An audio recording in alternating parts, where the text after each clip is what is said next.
The Depths to Delve Deep by Rote. Chapter 8 Riled Roommates.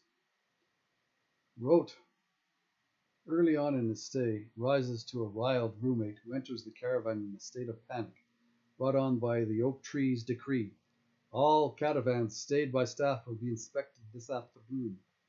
Not wanting to get in the way of his roommate, Rote makes way towards the door. That's when the witch's brew begins between the two. The roommate emphatically implies to the righteous Rook that "you ought to lift a hand and help." Rote rattles a retort. "This caravan was a mess before I ever moved in." The roommate is stunned by Rote's response. To think he'll just leave him to clean up.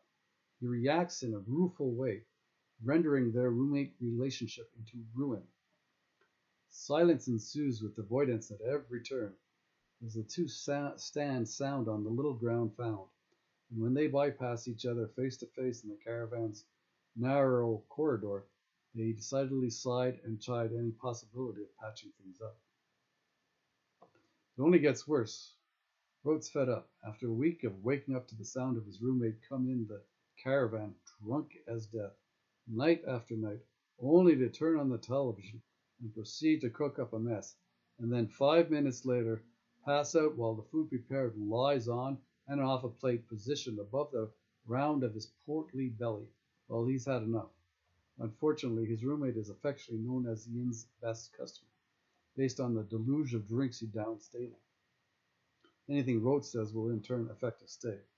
Meanwhile, the tiny kitchen covering half of the only hallway in the cramped caravan is mired in a mess, with at least one if not two stove elements left on. And on that what wears Rote with woe is the television turned on full blast all night. It trounces and bounces every sound barrier found within the paper-thin caravan walls near to where his room rests. Yet the snooty stout man contests. Rote finally asks him to at least keep the television turned down.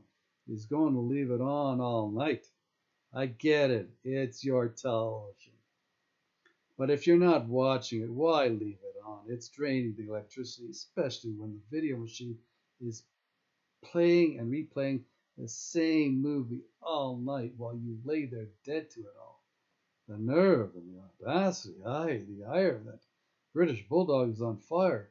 Imagine his lifestyle suddenly put under the spotlight. He takes his television. He takes his VCR. He takes all his videos. He takes his Lonely Planet guidebook, including the one on Scotland. Then he takes whatever else interesting his intolerable roommate. Once removed, he locks it all in his room, setting traps like tripwires.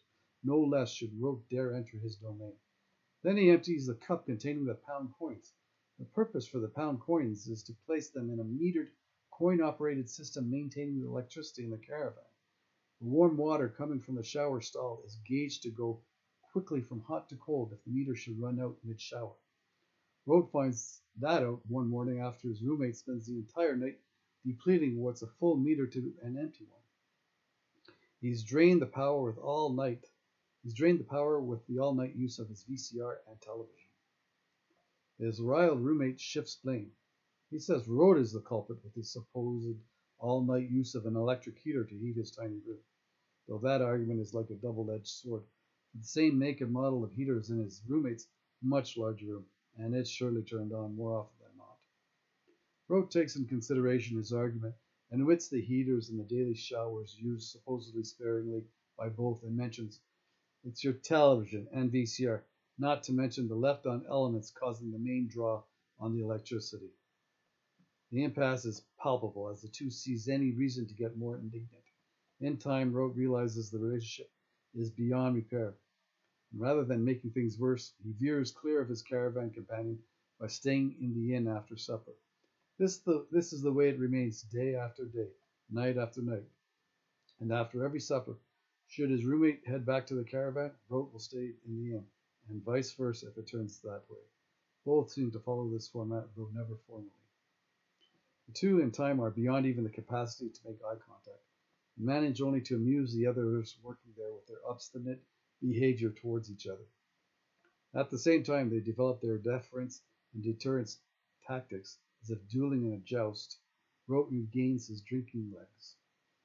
Almost every other night when Rote goes into the bar at the inn, he drinks himself drunk to distance himself from facing his roommate. It's like an unwritten agreement to ward off further discourse by being in separate places at all times. If one is in the caravan, the other is in the bar, and so it remains, regardless of the attempts of others to bridge the gap between the both of them. Only with work do they cross paths. Then a week or so upon arrival, Rope begins working as a general helper around the kitchen, mostly doing the dishes and some prep work for the chef. On the days off, he's a tour de force, taking day trips to see more of Scotland.